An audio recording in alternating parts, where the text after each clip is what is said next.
सूरजपुर में एक गरीब काली लड़की पूजा अपनी माँ आशा और बूढ़े पिता मदन के साथ रहती है। पूजा का रंग काला था, इसलिए उसे कई बार लोगों के साथ घर वालों के ताने भी सुनने पड़ते थे। पता नहीं कब इसके हाथ पीले होंगे। एक तो हमारी गरीबी, ऊपर से ये लड़की जिसका रंग भी भगवान ने काला दिया है।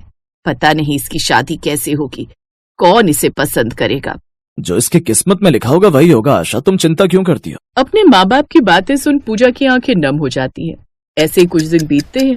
एक रोज पूजा अपने कॉलेज की एक लड़की की शादी में जाती है, जहाँ उसकी बेस्ट फ्रेंड काव्या कब से उसका इंतजार कर रही थी। यार पूजा, कहाँ रह गई थी तू? मैं कब से तेरा वेट कर रही थी। और ये क्या, तू ये सूट क्यों पहन कर आई है? हमने डिसाइड किया था ना हम लहंगा पहनेंगे। काव्या, मेरे पास लहंगा नहीं था, और वैसे भी मैं सूट पहनूं या लहंगा क्या ही फर्क पड़ता है, मेरे काले रंग पर सब एक जैसा ही लगेगा। तू क्यों ऐसा सोचती है पूजा? मेरी सहेली बहुत सुंदर है, वो कुछ भी पहने अच्छी लगेगी। चल अब शादी एंजॉय करते हैं, आखिर हमारे कॉलेज की हिटलर लड़की की शादी है। काव्या अमीर घर से थी, जो कि दिखने में भी सुंदर थी, मगर उसकी अमीरी कभी भी उनकी दोस्ती के बीच नहीं आई। वैसे इस हिटलर को देख, कितनी अच्छी लग रही है इस लहंगे में। लेकिन कोई नहीं, हमें देखना, हम भी अपनी शादी वाले दिन इससे भी सुंदर तैयार होंगी, इससे भी अच्छा लहंगा बनवाएंगे हम। ये सुनकर पूजा थोड़ी उदास हो जाती है और दुखी होकर कहती है, नहीं काव्या, कब तक मुझे यूं झूठी तसल्ली देती रहेगी तू? शादी के लहंगे में तुम ही सुंदर लगोगी, क्योंकि तुम सुंदर हो। और फिर जिस गरीबी में मैं जी रही हूँ, वहाँ तो गरीब बेटी की डोली उठ जाए, वही बड़ी बात है। पूजा की बातों में झलकती गरीबी को देख काव्या की आंखें भर आती हैं और वो अपनी सहेली को गले से लगा लेती है। फिर एक रोज पूजा को देखने लड़के वाले आए, तभी काव्या भी वहां आ गई। उसे देख लड़के वालों ने कहा, अरे आपकी इतनी सुंदर लड़की है, फिर आप हमें ये काली लड़की क्यों दिखा रहे? नहीं नहीं, ये तो मेरी बेटी की सहेली है काव्या। ओह अच्छा, लेकिन हमें तो अपने बेटे के लिए ऐसी गोरी लड़की चाहिए थी, ये कर लो नहीं। वो बिना रिश्ता किए ही वहां से चले गए। वो लोग तेरे लायक थे ही नहीं पूजा। देखना, एक दिन ना तेरे लिए कोई राजकुमार आएगा। राजकुमार का तो पता नहीं, लेकिन तू ऐसे ही आती रहेगी ना तो मेरा रिश्ता कभी नहीं हो पाएगा। चली जाओ अब यहाँ से। इतनी मुश्किल से कोई इस रिश्ते के लिए हाँ करने ही वाला था, लेकिन तुम्हारे कारण ये रिश्ता भी टूट गया। अब चली जाओ यहाँ से, कभी भी मेरी लाइफ में मत आना। उस रोज आखिर ऐसा क्या हुआ, काव्या को समझ नहीं आया। आखिर उसकी गलती कहाँ थी? दोनों सहेलियों के बीच अब बातचीत लगभग बंद हो गई। ऐसे ही समय बीता। एक रोज काव्या के लिए भी एक बड़े घर से रिश्ता आया, और वो ये बात जाकर अपनी सहेली पूजा से बांटना चाहती थी। पहले तो काव्या के माता पिता भी पूजा और काव्या की दोस्ती की तारीफ करते थे, लेकिन जैसा बर्ताव उस रोज पूजा और उसके घर वालों ने काव्या के साथ किया, उसके बाद वो भी काव्या को पूजा के घर नहीं जाने देते थे। कोई जरूरत नहीं है अब उनसे कोई रिश्ता रखने की। हाँ बेटी, कोई जरूरत नहीं उनसे रिश्ता रखने की। अपनी लड़की को नहीं देखा उन्होंने, कितनी काली है।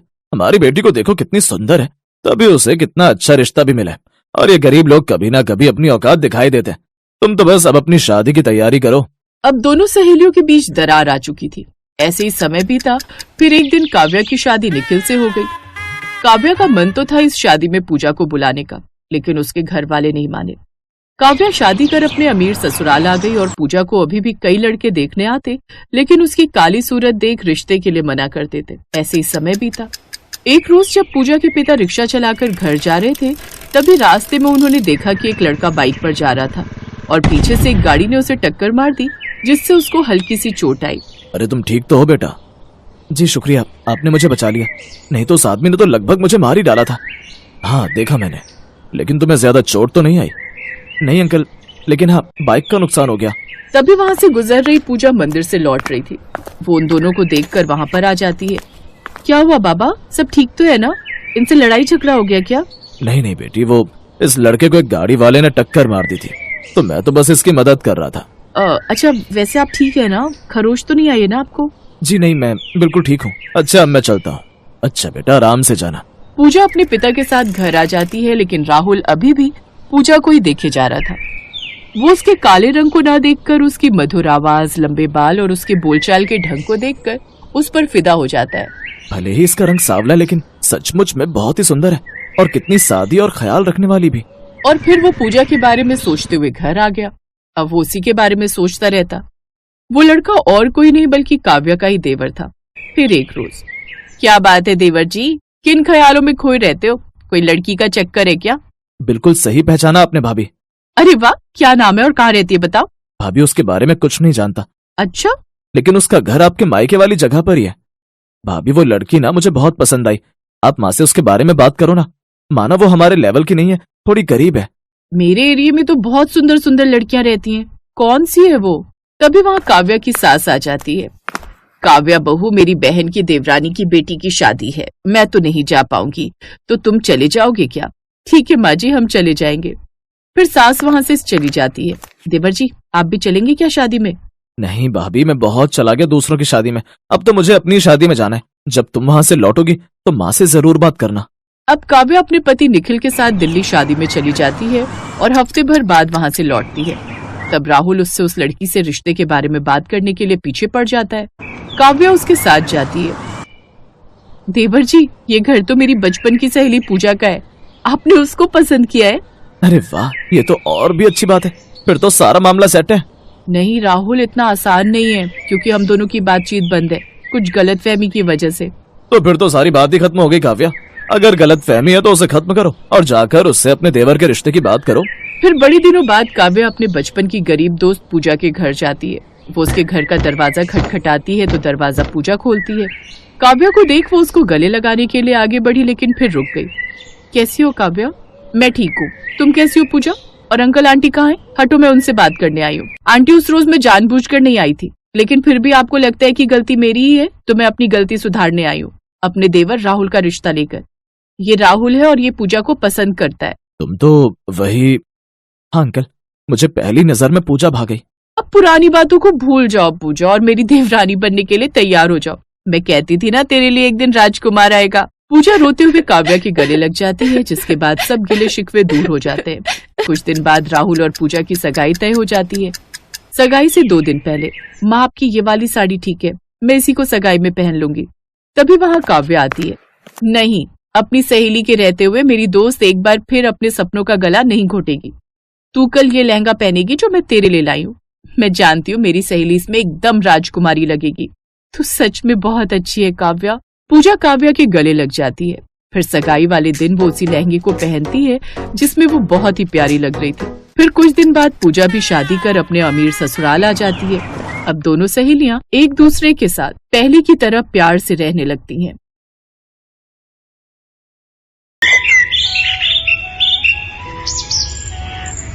जल्दी खोलना, क्या लाई है आज। वही रोज की तरह आलू की सब्जी और रोटियां। वाह यार, तेरी मम्मी कितनी टेस्टी सब्जी बनाती है। ला, तू अपना टिफिन मुझे दे दे। रुक, तू ये रोज रोज मेरी आलू की सादी सब्जी और रोटी क्यों खाती है। क्यों खाती हूँ का क्या मतलब, मुझे टेस्टी लगती है। ले, तू मेरा टिफिन खा ले। अच्छा, क्या लाई है आज तू।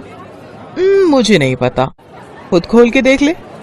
अरे वाह, पनीर के पराठे। आना, दोनों मिलके खाते हैं। तू खा यार, मैंने तो परसों ही खाए थे। मैं तो तेरा ही टिफिन खाऊंगी।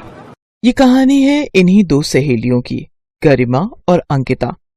गरिमा गरीब घर से थी और उसके पिता मजदूरी किया करते थे, जबकि अंकिता एक अमीर सेठ की बेटी थी जो कि एक फैक्ट्री के मालिक थे।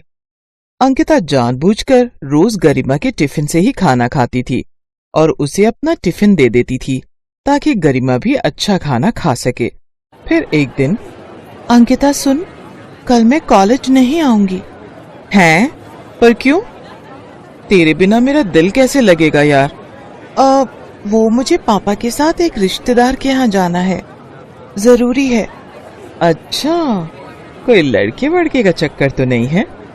हट पगली, ऐसा कुछ भी नहीं है। वो पापा के चाचा है ना, वो बहुत बीमार है, तो पापा के साथ बस उन्हें ही देखने जाना है। अच्छा, परसों तक तो आ जाएगी ना। हाँ, मैं कल शाम को ही लौट आऊंगी, तो चिंता मत कर। अच्छा तो चल, फिर एक काम करते हैं, मैं शाम को तेरे घर आती हूँ, साथ में गोलगप्पे खाने चलेंगे, क्या बोलती है। डन, बट टाइम से आ जाना, हर बार लेट करती है तू। अंकिता को पैसों की कोई कमी नहीं थी, लेकिन इस बात का उसे जरा भी घमंड नहीं था और अंकिता की यही बात गरिमा को सबसे अच्छी लगती थी। पढ़ाई में अंकिता ठीक ठाक थी, जबकि गरिमा पढ़ाई में बहुत होशियार थी। इसीलिए परीक्षाओं के दिनों में गरिमा अंकिता की पढ़ाई में बहुत मदद करती थी। फिर उसी शाम, गरिमा, ओ गरिमा, बाहर आना। अरे अंकिता, कैसी हो बेटी? नमस्ते अंकल, मैं ठीक हूँ, आप कैसे हैं? नमस्ते, मैं ठीक हूँ बेटी। अच्छा, वो आपके चाचा जी कैसे हैं अब? बस बेटी, अंतिम सांसें गिन रहे हैं। उम्र भी तो हो गई है ना। जी अंकल, वो गरिमा। ले आ गई मैं। पापा, मैं जरा थोड़ी देर में आती हूँ। ठीक है, पर ज्यादा देर मत करना। अंकिता गरिमा को अपनी कार में बिठाकर बाजार ले गई और दोनों ने जी भरकर गोलगप्पे खाए। फिर दोनों काफी देर तक बातें करती रहीं, जिस वजह से गरिमा को घर लौटने में देर हो गई। और फिर गरिमा, तुम मेरी बात क्यों नहीं सुनती? पापा प्लीज, अब फिर से वही बातें मत शुरू करना आप। क्यों ना करूं? तेरे कहने पर मैं उस अंकिता के सामने कुछ नहीं कहता। पर बेटी, तू मेरी बात समझ, ये सारे पैसे वाले एक जैसे ही होते हैं। पहले खुद ही हमारे भले बनते हैं और फिर। पर पापा, अंकिता वैसी नहीं है, मेरा यकीन कीजिए। तुझे मैंने लाख बार समझाया है, तू उसे पढ़ाती है ना, बस इसीलिए वो तुझसे दोस्ती का दिखावा करती है। तू देखना, एक दिन जब उसका मतलब निकल जाएगा ना, तो वो तुझसे बात तक नहीं करेगी। इधर किशोर गरिमा को समझा रहा था तो दूसरी तरफ अंकिता के पापा सेठ अमरलाल भी गुस्से से अंकिता का इंतजार कर रहे थे। कहाँ गई थी अक्कू? वो मैं और गरिमा गोलगप्पे खाने गए थे पापा, बस मेन मार्केट में। अरे तो मुंशी जी को कह दिया होता, यही मंगवा लेते तुम्हारे लिए गोलगप्पे। पापा, पर गोलगप्पे खाने का मजा तो ठेले पर खड़े होकर ही आता है, और फिर कल गरिमा बाहर जा रही है तो। ओहो अंकिता, मैंने तुम्हें 1000 बार समझाया है, उस फटीचर से दूर रहो। तुम्हारे स्टैंडर्ड को सूट नहीं करती वो। पापा प्लीज, वो मेरी दोस्त है, उसके बारे में तो ऐसा मत बोला कीजिए आप। बेटी, इस बात को गांठ बांध लो, अमीर और गरीब कभी दोस्त नहीं हो सकते। उसकी नजर तुम्हारे पैसों पर है। तुम उसे घुमाती फिराती, खूब खिलाती पिलाती हो, तो बस इसीलिए वो तुम्हारे साथ दोस्ती का नाटक कर रही है। देखना, एक दिन आएगा और वो कोई ना कोई बहाना बनाकर तुमसे पैसे मांगेगी। पापा, गरिमा बहुत खुददार है, ऐसी नहीं है वो। ये तो वक्त ही बताएगा बेटा कि कैसी है वो। फिलहाल तुम उससे दूर रहो, क्योंकि मैं तुमसे कह रहा हूं। अंकिता गुस्से में वहां से चली गई। अमरलाल भी अपने कमरे की तरफ बढ़ गए, लेकिन उन दोनों के अलावा भी वहां कोई था जो ये सब देख और सुन रहा था। असल में अंकिता गरिमा के घर अपना पर्स भूल आई थी, जिसे वापस देने के लिए गरिमा अंकिता के घर आई थी। लेकिन वो घर के दरवाजे को पार ना कर सकी, क्योंकि उसने वहीं पर अंकिता और अमरलाल की सारी बातें सुन ली थी। वो उदास होकर अपने घर चली गई, लेकिन इस बारे में उसने अंकिता से कभी कुछ नहीं कहा, और ना ही गरिमा और अंकिता की दोस्ती में कोई फर्क आया। ऐसे ही वक्त बीता और फिर कॉलेज का आखिरी साल भी पूरा हो गया। कॉलेज के आखिरी दिन अंकिता पूरे कॉलेज में गरिमा को ढूंढ रही थी, लेकिन गरिमा का कहीं कुछ अता पता नहीं था, क्योंकि वो तो अस्पताल में थी। डॉक्टर साहब, प्लीज मेरे पापा को बचा लो। देखो बेटी, हम पूरी कोशिश कर रहे हैं, पर इनकी तबीयत बिगड़ती जा रही है। आप जल्द से जल्द 2 लाख रुपए का इंतजाम करो, वरना हम इनका ऑपरेशन नहीं कर पाएंगे। नहीं नहीं, आप ऑपरेशन शुरू कीजिए, मैं पैसों का इंतजाम करती हूँ। गरिमा अपने रिश्तेदारों और पड़ोसियों से मदद मांगती है, लेकिन सभी ने हाथ खड़े कर दिए। गरिमा ने सोच लिया था कि अब वो अपना मकान गिरवी रख पैसों का इंतजाम करेगी, लेकिन तभी उसे अंकिता का ख्याल आया। ओहो, अंकिता को तो मैंने कुछ बताया ही नहीं, वो मुझे ढूंढ रही होगी। ऐसा करती हूँ, एक बार उससे मिल लेती हूँ और सारी बात बता देती हूँ। हो सकता है मकान गिरवी रखवाने में वो कुछ मदद कर सके। ये सोचकर गरिमा अंकिता के घर पहुंची तो वहाँ उसका सामना अंकिता की जगह उसके पिता अमरलाल से हुआ। हाँ बताओ, क्या बात है? अंकल जी, वो मुझे अंकिता से मिलना था। वो अपने मामा के घर चली गई है और अब वो वहीं रहेगी, तो तुम्हें उसे ढूंढने या मिलने की कोशिश करने की कोई जरूरत नहीं, समझी तुम? वो तुमसे कोई वास्ता नहीं रखना चाहती अब से। ये बात सुनकर गरिमा को बहुत बड़ा झटका लगा और उसे अपने पिता की कही बात याद आने लगी। तो उसे पढ़ाती है ना, इसीलिए वो तुझसे दोस्ती का दिखावा करती है। तू देखना, एक दिन जब उसका मतलब निकल जाएगा ना, तो वो तुझसे बात भी नहीं करेगी। गरिमा को लगा कि उसके पापा सही थे। अंकिता ने उसे कभी अपना दोस्त माना ही नहीं था, इसीलिए तो वो उससे बिना कुछ कहे जब मिले ही वहाँ से चली गई। ठीक है अंकिता, तुझे लगता है कि मैं तेरी दोस्ती के लायक नहीं ना, तो अब देखना तू, मैं भी खुद को साबित करके दिखाऊंगी और उसके बाद ही तेरा चेहरा देखूंगी। गरिमा की आंखों में आग थी। उसने ठान लिया था कि अब वो कुछ बनकर ही दिखाएगी। जब उसके पापा ठीक होकर घर वापस आ गए, उसके बाद से ही उसने दिन रात एक कर दिया और पूरी लगन के साथ यूपीएससी की तैयारी में जुट गई। गरिमा ने पहले ही अटेम्प्ट में यूपीएससी क्लियर किया और कुछ ही सालों के अंदर वो एक कलेक्टर बन गई। जैन मैम। जय हिंद Manish, how are you? I am good ma'am. बताइए, आप मुझसे मिलना चाहते थे? जी हाँ जी, वो कल दौरे पर आपने मेरे टिफिन के पनीर के पराठे खाए थे। आपको वो पराठे बहुत अच्छे लगे थे ना, तो मैंने आज आपका डिनर फिक्स किया है अपने घर पर। Me and my wife will be very happy ma'am, अगर आप आते हैं तो। हाँ, क्यों नहीं, इट्स माई प्लेजर। तो आज की शाम पनीर के पराठों के नाम? ठीक है मैम, शाम को मिलते हैं।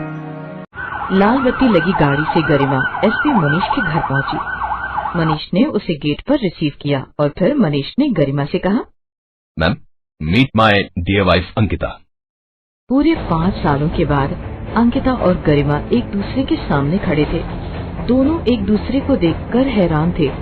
तभी गरिमा ने मनीष से कहा, sorry Manish, I have to go, मुझे कुछ जरूरी काम याद आ गया, बहुत अर्जेंट है। मनीष कुछ कह पाता उससे पहले ही गरिमा तेज कदमों से चलते हुए अपनी गाड़ी में बैठ गई। वो गुस्से से लाल थी, तो दूसरी तरफ अंकिता वहीं दरवाजे पर खड़ी खड़ी रोने लगी। इस बात को कई दिन बीत गए। फिर एक दिन जब किसी जगह दंगे की स्थिति पैदा हो गई थी, तो मनीष वहाँ सिचुएशन को कंट्रोल करने में लगा था। लेकिन तभी एक दंगाई ने मनीष पर एक हथियार से हमला कर दिया। मनीष को फौरन अस्पताल में भर्ती कराया गया और इत्तेफाक ये था कि वो अस्पताल उसी ठीक इलाके में था जहाँ कभी गरिमा और अंकिता रहा करते थे। मनीष के घायल होने की खबर सुनते ही गरिमा और अंकिता फौरन अस्पताल पहुँचे, पर पहले अंकिता अस्पताल पहुँची। डॉक्टर साहब, प्लीज प्लीज मेरे पति को बचा लीजिए। देखिए वो एक मिनट बेटा, आपको मैंने पहले कहीं देखा है। आप तो वही हो ना जिसने उस दिन उस गरीब की मदद की थी? हाँ, अंकिता, यही है ना आपका नाम? हाँ जी सर, पर आपने वो बात किसी को बताई तो नहीं ना? नहीं बेटी, पर तुम्हारी दोस्त आई थी बाद में। उसके हाथ में पैसे थे। सुना है अपने पिता को बचाने के लिए उसने अपना घर गिरवी रखा था, पर तुम्हारी मदद की वजह से उसका घर बिकने से बच गया। मैंने उसे नहीं बताया कि उसके पिता के ऑपरेशन के लिए सारे पैसे तुमने दिए थे। नहीं सर, वो मेरे पापा के पैसे थे। अपने दोस्त के पापा की जान बचाने के लिए असल में मुझे अपनी दोस्ती गिरवी रखनी पड़ी। पहले अपनी प्यारी दोस्त खो दी, लेकिन अब अपने पति को नहीं खो सकती मैं। प्लीज डॉक्टर साहब, मेरे पति को कुछ नहीं होना चाहिए, वरना मैं नहीं जी पाऊंगी। ये कहकर अंकिता रोने लगी। लेकिन तभी उसके कंधे पर किसी ने हाथ रखा। अंकिता ने पलटकर देखा तो वो गरिमा थी। तेरे साथ भगवान कभी कुछ गलत नहीं कर सकता, क्योंकि हमेशा तू ही सही थी मेरी बहन। गरिमा की बात सुनकर अंकिता फौरन उसके गले लग गई और उन दोनों को देखकर मनीष भी मुस्कुरा दिया, जिसे डॉक्टर साहब ने पहले ही खतरे से बाहर बताया था। Best buddies. Hello friends, thanks for watching this video. अगर आपको ये वीडियो पसंद आया है तो प्लीज लाइक, सब्सक्राइब, कमेंट्स करें इस वीडियो पर, और हाँ, शेयर करना भी ना भूलें। और भी मजेदार वीडियो देखने के लिए नीचे दिए गए बेल आइकॉन को दबाएं। देखते रहिए बेस्ट बडीज।